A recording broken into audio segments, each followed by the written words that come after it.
Sous ces tentes de fortune, ces Pakistanais s'entassent à la recherche d'un peu de repos et d'une nuit au sec.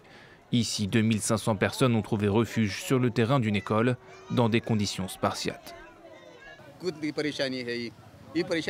Je sens mauvais, mais il n'y a pas d'endroit pour prendre de douche. Il y a des moustiques ici, mais nous n'avons pas de ventilateur.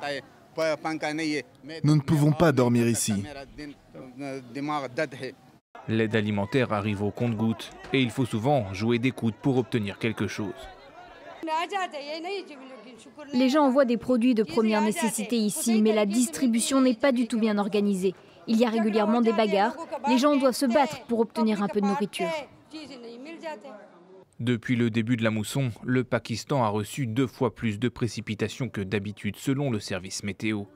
Plus de 80 000 hectares de terres cultivables ont été ravagés et de nombreux axes routiers sont coupés. L'eau, à perte de vue, empêche les opérations de secours. Le gouvernement a déclaré l'état d'urgence et impute ces inondations sans précédent depuis des dizaines d'années au dérèglement climatique. Littéralement, un tiers du Pakistan est sous les eaux actuellement, ce qui dépasse toute limite, toute norme constatée par le passé. Nous n'avons jamais rien vu de tel, même lors des inondations de 2010, qui avaient anéanti la moitié du pays.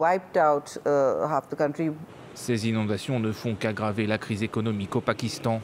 Les prix des aliments de base explosent et les problèmes d'approvisionnement se font sentir dans plusieurs provinces. L'ONU réclame 160 millions de dollars pour aider le Pakistan.